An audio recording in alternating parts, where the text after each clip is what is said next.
आदाब नाज़रीन। शाहीन स्कूल बिदर की हेड मिस्ट्रेस और एक तलबा की वालदा की आज अदालत ने ज़मानत मंजूर कर दी। इन्हें यौम जमहूरिया के मौके पर एक ड्रामे में सीए की मुखालिफत के इल्ज़ाम में गिरफ्तार किया गया था और इन पर मुल्क से गद्दारी के इल्ज़ाम आयद किए गए थे, जिस पर न सिर्फ मुल्क बल्कि बैरून मुल्क से तनकीद और मजम्मत की गई थी। बिदर पुलिस ने जिस तरह से फ़िरका परस्त जमातों के दबाव में आकर स्कूल इंतज़ामिया, कमसिन बच्चों और इनके सरपरस्तों को हरासा और परेशान किया था, इस पर कई सवाल उठाए गए। जिन अनासर ने शिकायत दर्ज की थी, इन्होंने तहरीरी तौर पर अदालत में दरख्वास्त दी कि वो स्कूल के तलबा और सरपरस्तों या टीचर्स के खिलाफ नहीं बल्कि वो इंतज़ामिया के खिलाफ है। इंतज़ामिया के जिम्मेदारों को पेश की ज़मानत पर दरख्वास्त की 17 फरवरी को समाअत है। अंदेशा है कि इस मौके पर मकामी बीजेपी और एबीवीपी की जानिब से शिद्दत से मुखालिफत की जाएगी। स्कूल इंतज़ामिया और बीजेपी दोनों ने ही नामवर माहिरीन कानून की खिदमात ली हैं। शाहीन स्कूल को कर्नाटक के अवाम की बिला लिहाज मजहब, मिलत, ज़ात, अक़ीदे हिमायत हासिल है, क्योंकि इस इदारे ने न सिर्फ बिदर को बल्कि पूरे कर्नाटक को अपने मेयार तालीम, गरीब और मुस्तकीन की आला तालीम के मौक़े फ़राहम करने के लिए अपनी खिदमात से हिंदुस्तान भर में एक मिसाल के तौर पर पेश किया। आज 14 फरवरी है। कुछ लोग वैलेंटाइंस डे मना रहे हैं, कुछ पुलवामा के शहीदों को खिराज अक़ीदत पेश कर रहे हैं, जो आज ही के दिन 2019 में एक धमाके में शहीद हो गए थे। सबसे मुतासिर कुन खिराज अक़ीदत तो शाहीन बाग के एहतजाजी ख़वातीन और मासूम बच्चों ने देश के शहीदों को पेश किया। पुलवामा सानेहा के 1 साल बाद भी सियासतदानों के लिए मौज़ूए बहस है और एक दूसरे पर तनकीद का ज़रिया है। राहुल गांधी ने एक बार फिर ये सवाल किया है कि पुलवामा सानेहा से असल फ़ायदा किसको हुआ। इन्होंने ये वाजबी सवाल किया है कि इतने हसास तरीन अहम फ़ौजी इलाके में RDX कैसे पहुंचा। हाल ही में जम्मू कश्मीर के DSP देवेंद्र सिंह की दहशत गर्दों के साथ गिरफ्तारी के बाद ऐसे कई शुको शुबहात पुलवामा सानेहा से मुताल्लिक़ पैदा हुए हैं। मरकज़ी वज़ीर दाखिला अमित शाह, जिन्होंने ये इतराफ़ किया है कि दिल्ली इलेक्शन के इंतखाबी मुहिम के दौरान नफ़रत अंगेज़ नारों ने बीजेपी को नुकसान पहुंचा है। हालांकि खुद इन्होंने भी ये कहा था कि बटन इतनी ज़ोर से दबाया जाए कि करंट शाहीन बाग में लगे, जिसका इन्होंने जिक्र नहीं किया। बहरहाल अब इन्होंने कहा कि वो शाहीन बाग के एहतजाजियों से बातचीत करने के लिए तैयार हैं। इस सिलसिले में वो वज़ीर आज़म से बात करेंगे। शाहीन बाग में मुसलसल 2 महीनों से CAA, NPR और NRC के खिलाफ एहतजाज जारी है, जो सारी दुनिया में मौज़ूए बहस है। इसी दौरान शाहीन बाग के एहतजाजियों ने आज वैलेंटाइंस डे की मुनासिबत से दिल की शक्ल के प्ले कार्ड्स पर वज़ीर आज़म मोदी से शाहीन बाग आने की अपील की है। शाहीन बाग एहतजाज के ऑर्गेनाइजर्स आज सुप्रीम कोर्ट से रुजू हुए, जिसने रास्ता बंद होने से मुताल्लिक़ जवाब तलब किया था। उत्तर प्रदेश हुकूमत और वहाँ के चीफ मिनिस्टर आदित्यनाथ ने दिल्ली के इलेक्शन के नताज से कोई सबक नहीं लिया। वो अभी सियाह क़वानीन के खिलाफ, एहतजाज करने वालों के खिलाफ इंतकामी कार्रवाई कर रहे हैं। एक तरफ वो एहतजाजी ख़वातीन को नोटिस भेज रहे हैं, इनसे 50 लाख रुपए का बॉन्ड अदा करने के लिए कहा जा रहा है, तो दूसरी तरफ इनके अपने इंतखाबी हल्के गोरखपुर से ताल्लुक़ रखने वाले डॉक्टर कफील खान के खिलाफ इंतकामी कार्रवाई का सिलसिला जारी है। शहरियत तरमीमी कानून यानी CAA के खिलाफ मुजाहरे के दौरान इश्तियाल अंगेज़ तकरीर करने के इल्ज़ाम में गिरफ्तार डॉक्टर कफील खान पर कौमी सलामती एक्ट NSA का इल्ज़ाम आयद किया गया।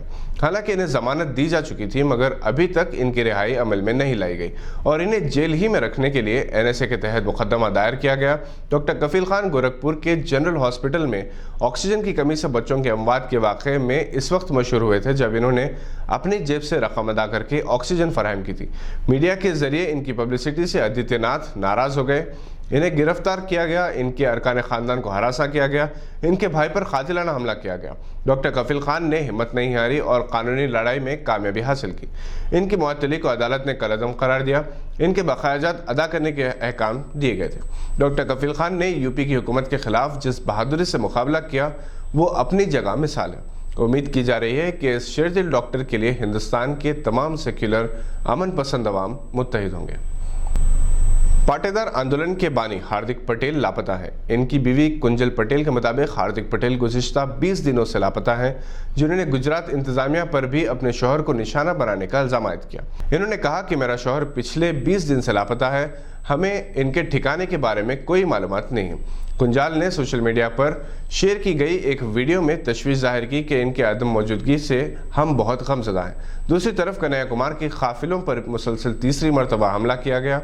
ज़िले आरा में इनके काफिले पर हमला किया गया। बिहार के इंतखाबात में कन्हैया कुमार ارباب اقتدار کے لیے اپنی تقاریر اور عوامی مقبولیت سے مشکلات پیدا کر سکتے ہیں، چنانچہ انہیں پریشان کرنے یا راستے سے ہٹانے کے لیے شرپسند مسلسل کوششیں کر رہے ہیں۔ میڈیا پلس فاؤنڈیشن کے زیر اہتمام بروز ہفتہ تاریخ 24 فروری کو بعد نماز مغرب ممتاز محقق، ادیب، شاعر، دانشور، نقاد ڈاکٹر سید تقی عابدی کینیڈا کا توسیع خطبہ اردو نعت و منقبت کی آفاقیت کا انعقاد عمل میں لایا جا رہا ہے۔ میڈیا پلس آڈیٹوریم، چوتھی منزل، جامعہ نظامیہ کمپلیکس، کنفاؤنڈری ایبٹس حیدرآباد پر منعقد کیے جانے والے اس توسیع لیکچر کی کنوینر ڈاکٹر محمد شجاعت علی راشد کے بموجب صدر نشین اردو اکیڈمی تلنگانہ جناب محمد رحیم الدین انصاری، پروفیسر محمد نسیم الدین فریس، صدر شعبے اور ڈین Maulana Azad national Urdu university, professor سید فضل اللہ مکرم، صدر شعبے اردو حیدرآباد سینٹرل یونیورسٹی، اور ڈاکٹر محمد غوث، secretary director Telangana state Urdu academy مہمان خصوصی ہوں گے۔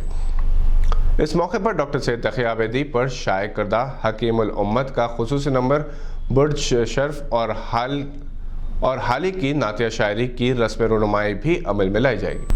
سپریم کورٹ نے سابق چیف منسٹر عمر عبداللہ کی نظر بندی کو چیلنج کرنے والی سارہ عبداللہ پائلٹ کی طرف سے دائر درخواست پر جموں کشمیر حکومت سے وضاحت طلب کی ہے کہ سارہ عبداللہ جو عمر عبداللہ کی بہن ہے، بھائی کو نظر بند کر دیے جانے کے خلاف سپریم کورٹ سے رجوع ہوئی تھی۔ ان کی درخواست پر عدالت نے ریاستی حکومت کو نوٹس جاری کرتے ہوئے 2 مارچ تک جواب دینے کی ہدایت دی ہے۔ حیدرآباد کے پرانے شہر میں ماں اور بیٹی کا انتہائی بے دردی سے قتل کر دیا گیا۔ تفصیلات کے مطابق چندرائن گٹا کے غازی ملت کالونی میں 60 سالہ شہزادی بیگم اور ان کی 32 سالہ بیٹی فریدہ بیگم کا اس وقت قتل کر دیا گیا جب مکان میں مرد حضرات نہیں تھے۔ بتایا گیا ہے کہ محمد حسین نامی شخص اپنے ارکان خاندان کے ساتھ غازی ملت کالونی میں رہتے تھے۔ جمعہ کی صبح 8 بجے حسین کچھ کام کے لیے گھر سے باہر روانہ ہوئے اور ان کی 2 بیٹیاں اسکول گئی تھیں۔ گھر میں بیوی شہزادی بیگم اور ان کی بیٹی فریدہ بیگم تھی۔ اس واقعے کی اطلاع کے ساتھ ہی پولیس پہنچ گئی اور تفتیش شروع کر دی۔ ابتدائی تحقیقات سے پتہ چلا ہے کہ قریبی رشتہ دار پر قتل کا شبہ کیا جا رہا ہے، جو ان کا رشتہ دار بھی بتایا جا رہا ہے۔ فریدہ بیگم کا شوہر دبئی میں برسر روزگار بتایا گیا۔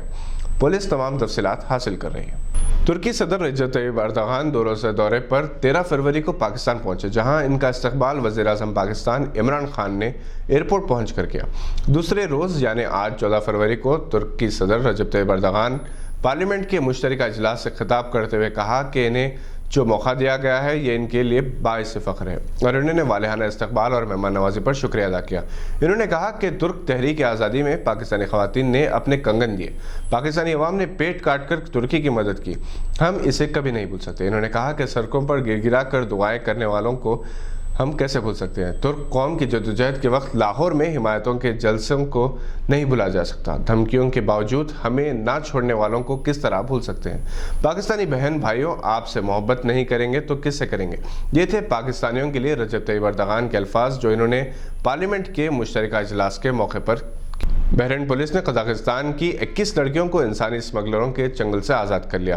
جسم فروشی کا دھندا کرانے والے ایک گروہ نے انہیں اپنے جال میں پھنسا لیا تھا۔ قزاقستان کی وزارت خارجہ کو اطلاع ملنے پر قزاقستان کی لڑکیاں ایک غیر قانونی گروہ کے چنگل میں پھنس گئی ہیں۔ بحرینی پولیس کو مطلع کر کے مدد طلب کی گئی تھی۔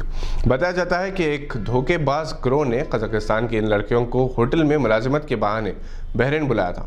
منامہ پہنچنے پر ان کے پاسپورٹ چھین لیے گئے اور انہیں جسم فروشی پر مجبور کیا گیا اور انکار پر تشدد بھی کیا گیا۔ تمام انسانی اسمگلروں کے گروہ میں شامل افراد کو گرفتار کر لیا گیا اور لڑکیوں کو نفسیاتی مسائل سے نکالنے کے لیے اسپیشلسٹ سینٹرز میں منتقل کیا گیا۔ جلد ہی انہیں ان کے وطن واپس بھیج دیا جائے گا۔ یہ تھی آج کی چند اہم خبروں پر نظر، دیکھتے رہیے گواہ۔